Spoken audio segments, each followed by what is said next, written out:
नमस्कार दोस्तों, मेरा नाम है पंकज दुबे और आज हम बात करने वाले हैं दोस्तों अमेरिका के बारे में। दोस्तों खबर ये आ रही है, डोनाल्ड ट्रंप का कहना है कि मैं प्रोटेक्ट करूंगा हिंदू अमेरिकन्स को और जो बांग्लादेश के अंदर जो माइनॉरिटीज हैं उनका सुरक्षा करने का काम किसका रहेगा, बोलते हैं हमारा रहेगा। तो सवाल उठता है कि सर ये 5 अगस्त से मैटर चल रहा है, ट्रंप चाचा आज अचानक से इतना जोश में आकर के ये मैसेज क्यों डिलीवर कर रहे हैं? ये मैसेज बहुत कुछ छुपा हुआ है दोस्तों। आप टाइमिंग पे ध्यान दीजिए। अगर टाइमिंग का फोकस करोगे तो 5 नवंबर को यूएस के अंदर होने वाला इलेक्शन, आज 2 तारीख है। तो ट्रम्प चचा सोच रहे हैं कि भैया किसी तरह से, बोलते हैं ना, जो यूएस के अंदर हिंदू हैं उनका साथ मुझे मिल जाए, क्योंकि जो हिंदू हैं वो तो कमला हैरिस और बाइडेन से तो नाराज चल रहे हैं, तो मुझे तो समर्थन मिल जाना चाहिए। प्लस यहाँ पे इन्होंने बहुत बड़ी बड़ी बातें रखी हैं। तो बांग्लादेश के अगर पॉइंट से जाएंगे तो बांग्लादेश के लिए बहुत सारे जो पॉइंट्स यहाँ पे निकल कर आते हैं बहुत अच्छे हैं, उसको आगे हम चल करके डिस्कस करने वाले हैं दोस्तों। यहाँ पे देखिए, ट्रम्प चचा ने एकदम सीधा बोला कि देखिए कमला हैरिस ने जिस तरह से हिंदुओं को इग्नोर किया है, जो बांग्लादेश में माइनॉरिटीज हैं, बाकी जो बोलते हैं ना कास्ट के लोग हैं वहां पे, उनके साथ में जो अत्याचार हुआ ये एक बारबरिक वायलेंस है। ट्रम्प चचा एकदम जोश में आ गए हैं। अब उसके साथ ही साथ ये जो इन्होंने ये बोलते हैं ना अपना मैसेज दिया, जो इन्होंने बयान दिया, उसका फायदा इनको स्टार्ट हो गया। यहाँ पे देखिए, इस्कॉन ने प्रेस किया भैया कि हाँ डोनाल्ड ट्रंप ने यार भाई सब हिंदुओं के लिए बोला, बांग्लादेश में माइनॉरिटीज के लिए बोला, बहुत अच्छी बात है। हिंदू जो अमेरिका ना, जो अमेरिका में जो हिंदू है उन्होंने भाई प्रेस करना शुरू कर दिया अब ट्रंप को। तो जो ट्रंप चर्चा चाहते थे वो तो उनको मिलना शुरू हो गया।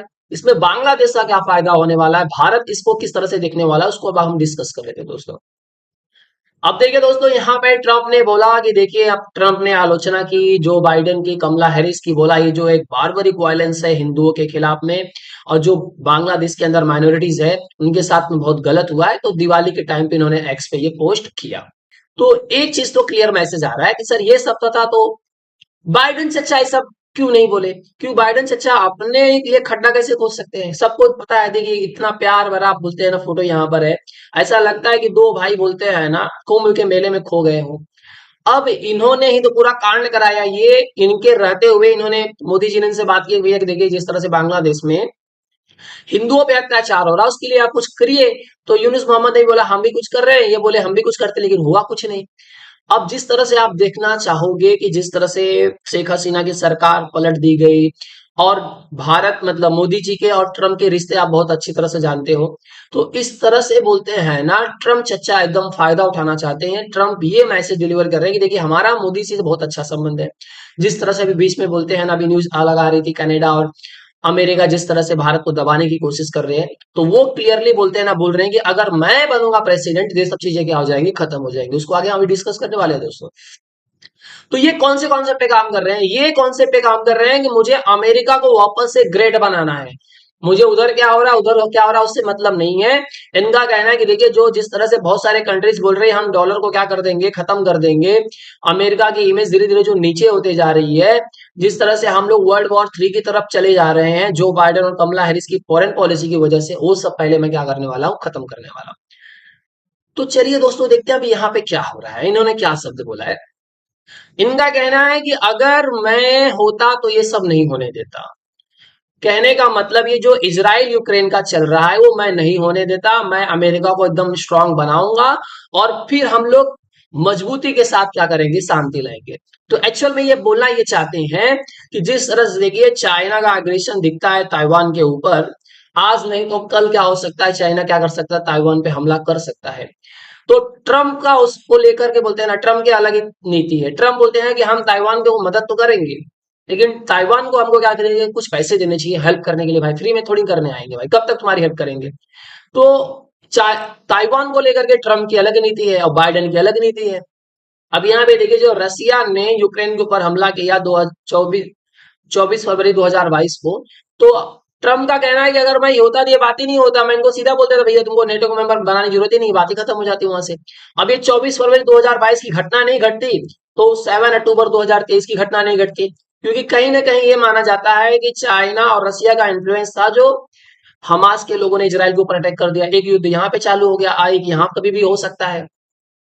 तो इसमें ट्रम्प का ये कहना है कि मैं अगर एक प्रॉब्लम सॉल्व करूंगा तो दूसरा प्रॉब्लम अपने आप क्या हो जाएगा, सॉल्व हो जाएगा। इनके पुतिन से भी अच्छे रिश्ते हैं। इनको बोलते हैं, चाइना को अच्छी तरह से पता है कि मेरा गुस्सा, अगर मैं उसको पता है कि अगर मैं प्रेसिडेंट रहूंगा तो ये सब गलती कभी नहीं करेगा। अब प्लस ये बोलते हैं ना, एक चीज तो उनको बेनिफिट ये मिलने वाला है यहाँ पे, अगर आप देखने जाओगे तो यहाँ पे इजराइल को बहुत भयंकर सपोर्ट मिलने वाला है, क्योंकि ट्रम्प ना तो सीधा कभी कई बार बोल चुके हैं कि मैं ईरान को खत्म कर दूंगा। इन्होंने तो सीधा बोल दिया था ईरान की न्यूक्लियर फैसिलिटीज को ही उड़ा दो। तो ये सब चीजें जो देख रहे हैं, तो ट्रम्प कोशिश कर रहे हैं कि ना, कि अगर मैं प्रेसिडेंट बनता हूं तो ये सब चीजें मैं खत्म कर दूंगा, मैं पीस की बात कर रहा हूं। तो ये भी एक चुनावी मुद्दा है कि ये क्लियर मैसेज कर रहे हैं कि अगर मैं बन गया तो ये सब सॉल्व कर दूंगा, ये सॉल्व कर दूंगा, वो सॉल्व कर दूंगा, ये सॉल्व कर दूंगा। अब बोलते हैं कि जिस तरह से बांग्लादेश में अत्याचार हुआ हिंदुओं के ऊपर, तो एक मैसेज जाता है कि अगर बांग्लादेश में तख्ता पलट होती है तो ठीक है, लेकिन हिंदुओं के ऊपर अत्याचार क्यों होता है? क्योंकि वहां पे बोलते हैं ना, बांग्लादेश के अंदर एक सेंटीमेंट चलने लगता है एंटी इंडिया, भारत को गाली दो, भारत का विरोध करो, वो प्रति चालू हो जाती है वहां पे। अब ये इनका कहना था ट्रम्प का कि अगर मेरा एडमिनिस्ट्रेशन आता है, कि अगर मैं प्रेसिडेंट बनता हूं तो हम मजबूत करेंगे रिश्ते भारत के साथ में और हमारे दोस्त मोदी के साथ में। तो ये भी एक मैसेज दे रहे हैं भैया, कि ये भारतीयों को मैसेज दे रहे हैं कि देखिए, जिस तरह से कनाडा और यूएस बोलते हैं ना, नन्नू पन्नू निज्जर उज्जर के मामले में भारत को वो बोलते हैं ना, घेरने की कोशिश कर रहे थे, तो इनका क्लियर मैसेज ये है, अभी खुल के थोड़ी बोलेंगे, नन्नू पन्नू वाला मैसेज नहीं आएगा। तो ये एक चीज तो क्लियर है कि अगर मैं आ गया तो सब सारे प्रॉब्लम जो चल रहे हैं अमेरिका और भारत के बीच में, वो सब खत्म हो जाएंगे, बल्कि हमारे रिश्ते और अच्छे होंगे। इन्होंने बोलते हैं, देखिए कमला हैरिस की जो पॉलिसी है, बोल रहे हैं कि ये उससे क्या हो सकता है, ये पूरे बोलते हैं ना, तुम्हारे बिजनेस को क्या कर देंगी, ये बर्बाद कर देंगी, तुम्हारे ऊपर हाइगर टैक्सेस लगाएंगे। इनका कहना है मैं तो टैक्सेस खत्म कर दूंगा, खाली टैरिफ से काम चलाऊंगा। ट्रम्प ने ऑलरेडी बोल दिया है कि मैं टैक्स खत्म कर दूंगा, इनकम टैक्स भरने की जरूरत नहीं है, मैं टैरिफ से काम लग चला लूंगा, मैं बहुत सारे कंट्रीज पे हाई टैरिफ लगाने वाला हूँ। तो देखते हैं उस पर भारत के ऊपर क्या असर पड़ता है। इन्होंने बहुत सारी चीजें बोली कि मैं कोशिश करूंगा कि मैं वापस से बिगर एंड बेटर अमेरिका बनाऊंगा, अमेरिका को फिर से मजबूत बनाऊंगा। ये पक्ष किसका है दोस्तों? ये ट्रम्प का है। तो ओवरऑल एक चीज तो समझ आ रही है कि ट्रम्प चच्चा पूरी कोशिश कर रहे हैं कि एनी हाउ मैं इलेक्शन जीत जाऊं, और उसके सारे फायदे उन्होंने गिना दिए हैं कि ये चीजें हो जाएंगी। देखिए, सबसे बड़ा जुआ अगर किसी ने लगा करके रखा है ट्रम्प के ऊपर, तो वो एलन मस्क। अगर ये ट्रम्प हार जाते हैं ना, तो एलन मस्क की ना तो बैंड बजा देंगे दोनों मिल करके। सबसे बड़ा जुआ बंदा वही कहला है। तो आई होप सो दोस्तों, ये पूरा आर्टिकल आपको पसंद आया होगा। दोस्तों अगर वीडियो पसंद आया हो तो वीडियो को लाइक करके हमारे चैनल को सब्सक्राइब कर लीजिएगा। And thank you so much for watching this video.